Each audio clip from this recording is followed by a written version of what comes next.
September 18, 1944. Peleliu Island, Western Pacific. The jungle had gone still. Only the buzz of flies and the distant hiss of surf broke the silence that hung over the coral ridges. For the men of Company E, 2nd Battalion, 1st Marines, the battle for Peleliu had been a nightmare of heat, coral dust, and sudden death, but this morning felt different. Private First Class Jack O'Rourke pushed through the knee-high kunai grass, sweat pouring down his neck beneath the heavy M1 helmet. His boots crunched through sun-baked coral fragments as he followed the faint track of an old Japanese supply trail. Behind him, Corporal Eddie Morales hefted the Browning M2.50 caliber machine gun, its steel body glinting dull silver under the Pacific sun. "Looks clear," Morales muttered, scanning the thicket ahead. O'Rourke wiped his brow.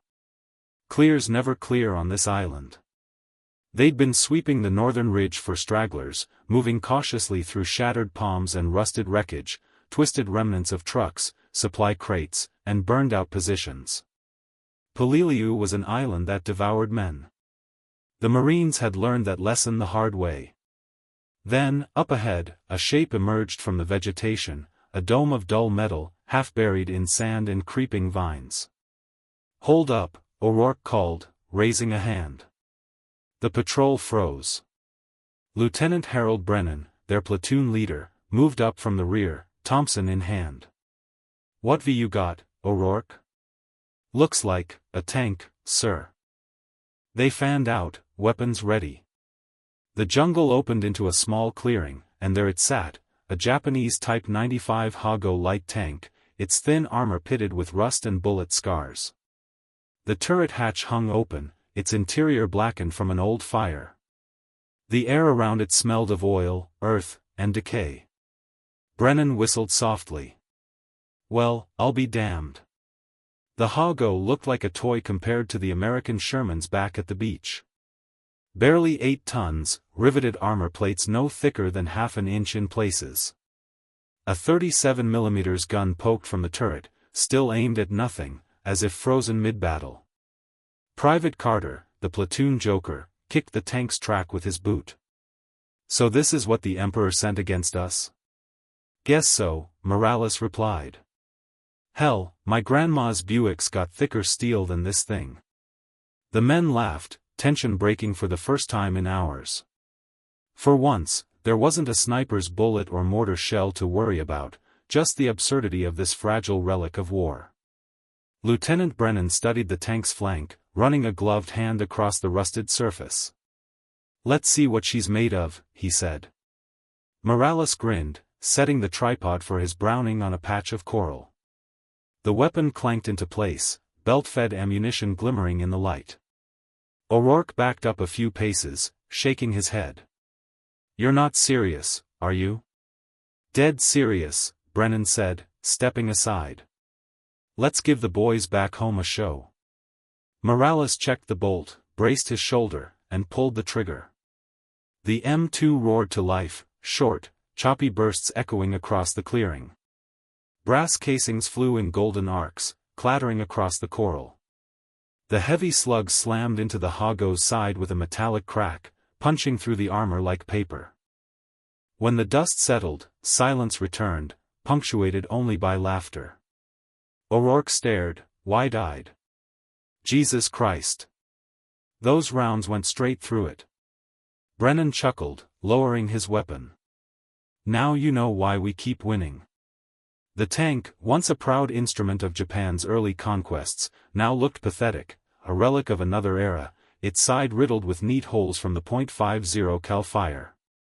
The Marines crowded around it, poking fingers through the gashes, shaking their heads in disbelief. "Imagine being stuck inside when that happens," Morales muttered. "Guess that's one way to ventilate a tank," Carter quipped, earning another round of laughter. In that moment, beneath the oppressive Pacific sun, the Hago became more than a curiosity, it was a symbol. A fragile machine of war that had once struck fear across Asia, now reduced to a punchline for battle-hardened Marines who'd faced far deadlier enemies. As they packed up to move on, O'Rourke took one last look at the wreck. The Hago sat silent among the palms, riddled and broken, a reminder of how far the tides of war had shifted. What had once been Japan's weapon of conquest now stood as proof of its obsolescence, steel no match for the might of modern firepower.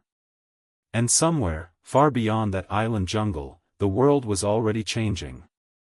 As the Marines moved deeper into the jungle, the laughter faded behind them, swallowed by the drone of cicadas and the distant rumble of artillery. But the image of that bullet-riddled tank lingered, etched into their memories like a strange joke born from the horrors of war. Later that evening, as dusk settled over the ridgeline, the platoon set up camp beside a ravine. The air was thick with humidity, the smell of gunpowder still clinging to their gear. Morales cleaned the Browning, wiping carbon from its barrel. O'Rourke leaned back on his pack, staring up through the tangled canopy. "You ever think about how that thing even made it here?" he asked. Morales shrugged. "Same way we did, I guess. Some officer thought it'd be useful." Lieutenant Brennan, sitting nearby with a map spread over his knee, looked up. "The Hago's been around since the early days. They used them all over, China, the Philippines, Malaya. Back then, it wasn't a joke." The firelight flickered over their faces as the night chorus of insects rose around them. "The Japanese built that tank for a different kind of war," Brennan continued. "Back when they were sweeping through jungles and villages, places where there weren't any Shermans or anti-tank guns.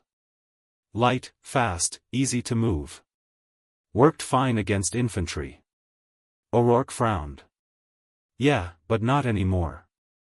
"Not anymore," Brennan agreed, his voice low. The war had changed. The Pacific was no longer a campaign of surprise landings and easy victories. Now it was attrition, brutal, grinding, unforgiving. Every inch of ground bought with blood. And the Hago, once a symbol of Japan's might, had become a relic, obsolete, fragile, outclassed by everything the Americans brought ashore. Flashback, Manchuria, 1939. Snow swept across the Mongolian steppe. A column of Type 95 Hago tanks rumbled forward, their tracks grinding over frozen earth. Inside one of them, Sergeant Takashi Ito of the Imperial Japanese Army squinted through the narrow viewing slit, hands gripping the control levers. The Hago was cramped, barely enough room for the three-man crew. The engine's roar filled the metal shell, and the stench of oil and sweat hung in the air.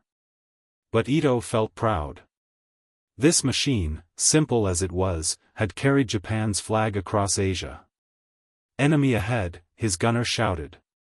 Soviet BT-5 tanks appeared on the horizon, their long barrels glinting in the cold light. Ito's stomach sank. He knew what came next. The Hago's 37mm cannon fired, the recoil jolting the turret. The round hit the Soviet tank, and bounced. Seconds later, a flash of red tore through the snowstorm. The return shot from the BT-5 punched clean through the Hago's hull. The explosion was blinding. That was the first time the Japanese army realized their tanks were outmatched. But change came slowly. Steel was scarce. Designs outdated. The war moved faster than the factories could adapt. Back on Peleliu, the Marines didn't know Sergeant Ito's name, or that hundreds of men like him had died inside those same thin steel coffins. To them, the Hago was a curiosity, proof of victory. But to its creators, it had once been a vessel of honor. Morales reassembled the Browning and stretched his legs. "Can't believe anyone went to war in that thing," he muttered.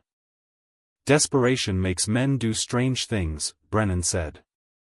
From the darkness came the faint echo of distant gunfire, sporadic, irregular. The battle for Peleliu wasn't over, even if this corner of the island had gone quiet. The enemy still hid in the caves, waiting for night. O'Rourke glanced toward the tree line, his face lit faintly by the embers. "You think they'll ever give up?" Brennan folded his map, staring into the fire. "The Japanese don't surrender. Not out here." The wind rustled through the palms, carrying with it the faint metallic scent of the sea, and somewhere beyond that, the wrecked Hago stood under the moonlight, its riddled hull gleaming pale and ghostly. In that silence, it seemed almost alive, a monument not of power, but of futility. Morning broke hot and golden over Peleliu. The horizon shimmered like molten glass, and the sound of surf crashing on coral echoed faintly through the air. The Marines moved out again, another sweep through the jungle, another day of clearing out the last resistance pockets that clung stubbornly to the island's ridges. O'Rourke and Morales walked side by side, the weight of their gear dragging at their shoulders. Behind them, a squad of engineers followed with flamethrowers and demolition packs, tools made for war in this new, unforgiving landscape. As they passed the same clearing from the day before, the Hago still sat there, bullet holes glinting like small dark eyes in its side. Overnight, the tank had become a minor legend among the men. Word had spread through the battalion that a Browning .50 cal had punched through its armor like paper. One Marine joked that it had less protection than a beer can. Another said you could knock it over with a good shove. When Brennan halted the patrol near the wreck, half the men instinctively grinned. Sergeant Collins, a grizzled veteran from Guadalcanal, spat his chewing tobacco and squinted at the tank. "Boys, this is what you call progress. Back in the day, that thing could scare a whole company." "Not anymore," Morales said, tapping the tank's side with his boot. The hollow clang rang out like a bell. "Not anymore," Collins echoed. The lieutenant gestured toward the wreck. "Take a good look, gentlemen. That right there, this is how wars change. Machines like this used to win battles. Now they're death traps." The platoon fell quiet for a moment, studying the Hago. Its thin armor plates, riveted together like patchwork. The small cannon that looked more like an oversized rifle than a tank gun. The Japanese had built thousands of them, believing speed and maneuverability would make up for protection. But against American .30s, .50s, and tank guns, it was suicide. O'Rourke crouched, tracing one of the bullet holes with his finger. He could see daylight through the other side. "It's hard to believe men went to war in this." "Yeah," Brennan said softly. "Hard to believe. Harder to respect until you realize, they didn't have a choice." Cut to the Japanese perspective. Deep inside a cave not far from where the Marines stood, remnants of the 14th Division waited in silence. Corporal Kenji Sato clutched his Type 99 rifle, listening to the faint hum of enemy activity outside. He had once trained as a Hago driver back in 1942, proud to serve the Emperor's Armored Corps. He remembered the way the tank had rattled over jungle roots, how the gun's recoil shook the whole frame. He remembered the smell of hot metal and dust. And he remembered the fear, when American fire first tore through the armor like it was nothing. Now, his beloved machine was gone, a wreck above the surface. Sato stared at the wall of the cave, eyes unfocused. "We fought with honor," he whispered to no one. "Even if our steel was weak." Outside, the Americans laughed again, and that sound carried faintly down the rocks, echoing into the cave like ghosts. Back in the clearing, Brennan took out his notebook, jotting something down. "O'Rourke," he said. "Take a photo of it. We'll send it back for the intel boys. Maybe they'll want to see what kind of armor they're still using."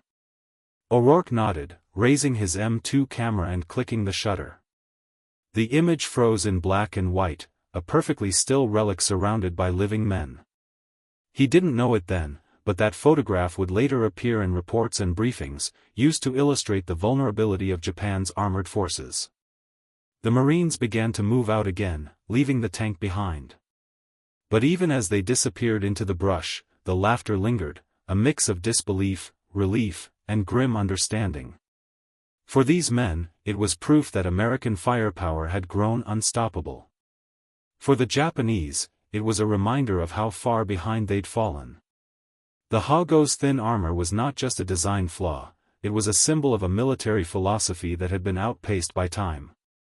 And as the Pacific Campaign rolled onward, to Leyte, Iwo Jima, Okinawa, the same pattern would repeat, outdated steel meeting modern might, courage crushed beneath inevitability. Yet even among laughter, there was an unspoken respect. Every bullet hole in that Hago told the story of men who had fought, bled, and died inside, believing, until the very end, that their fragile armor could stand against the world. That night, O'Rourke wrote a note in his journal. "We found a Japanese tank today. Morales shot it with the .50, and the rounds went through clean. We all laughed, but part of me didn't. Someone once fought in that thing, someone who thought it would protect him. Maybe he was wrong. Maybe he didn't have a choice." He closed the book, blew out his lamp, and lay back on the coral ground. Outside, the jungle whispered, and the wind moved softly through the wrecked Hago, like breath through a broken flute. By October 1944, just weeks after the laughter on Peleliu faded, the same lesson echoed across the Pacific. Reports from Marine and Army units poured in, mentions of Japanese Type 95 Hagos, Chihas, and other light tanks destroyed almost effortlessly by American firepower. What had once been Japan's armored spearhead had become its Achilles heel. On Leyte, U.S. Army soldiers advancing inland from the beaches encountered similar wrecks, thin-skinned tanks smoldering beside rice paddies, riddled with holes from bazookas and machine guns. Men walked past them with the same mix of amusement and disbelief. Some even posed for photographs, leaning against the ruptured armor like hunters beside a fallen animal. But for the Marines who had first seen that fragility up close, there was more to the story than laughter. Peleliu, 2 weeks later. The campaign was nearing its end. The island, once thick with jungle and gunfire, was reduced to a maze of scorched coral ridges and caves. The Marines had learned to fight differently, to burn, to blast, to dig the enemy out inch by inch. Lieutenant Brennan stood atop a ridge overlooking the shattered battlefield. Below him, smoke rose from a destroyed Japanese position, and beyond that lay the sea, blue and infinite, dotted with American ships. Morales climbed up beside him, carrying the Browning slung over his shoulder.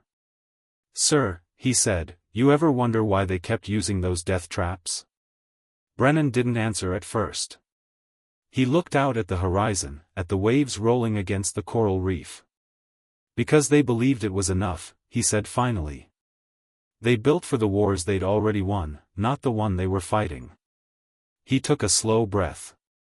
"That's how it always happens. Someone thinks they're prepared, until the world changes." Morales nodded quietly. He didn't need to ask what Brennan meant. The war had changed them all. Cut to Tokyo, 1936. In a factory yard outside Nagoya, workers in stained overalls assembled the first production batch of Type 95 Hago tanks. The air smelled of oil and fresh steel. Engineers watched proudly as the small, riveted hulls were hoisted by cranes, each one destined for the Empire's expanding battlefields. A Japanese officer in a crisp uniform inspected the line. "Fast, reliable, easy to maintain," he said. "Perfect for the Emperor's soldiers." He had no idea that within a decade, those same words would read like an epitaph. The Hago wasn't designed for tank duels or artillery strikes.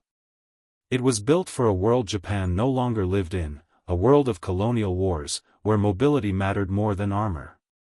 By 1944, that philosophy had turned deadly. Back on Peleliu. O'Rourke sat by the beach that evening, polishing his rifle. He could see wrecks scattered along the shoreline, Japanese landing craft, half buried in coral sand. A few yards away, the shattered turret of another Hago jutted from the water, its cannon pointing uselessly toward the sky. A war correspondent wandered by, camera hanging from his neck. "You were one of the guys who found that tank up north, right?" he asked. "Yeah," O'Rourke said, not looking up. "Heard you tore it apart with a .50 cal." "Yeah," O'Rourke repeated, quieter this time. "It didn't stand a chance." The reporter knelt, adjusting his lens. "That story's spreading all over. Makes for good morale, you know." shows how far ahead we are. O'Rourke nodded absently. Yeah. Sure does. But inside, he wasn't so sure anymore. The laughter had faded, replaced by something heavier. Every time he saw a wrecked tank, he couldn't help but think of the men who'd been inside, how they'd fought, trapped in that thin shell of metal, believing it could save them. War was cruel enough without jokes. Historical echoes. As U.S. forces advanced toward Iwo Jima and Okinawa, the Hago and its successors became increasingly desperate tools, dug into the ground as bunkers, hidden in caves, or used in suicidal charges.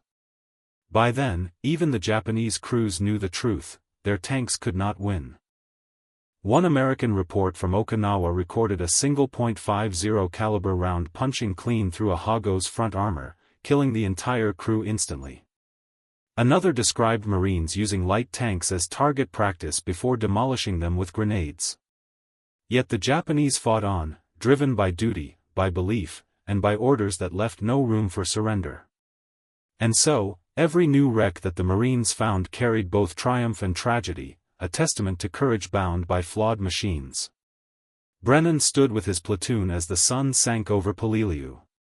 The sea turned blood-red in the light, and smoke from burning fuel dumps drifted lazily into the sky. He looked down at his men, exhausted, filthy, laughing quietly around a small campfire. He thought about the Hago. About how easily it had fallen. About how, in a few months, they'd move on to another island, and another, until there were none left. "Enjoy the quiet while it lasts," he murmured. O'Rourke looked up.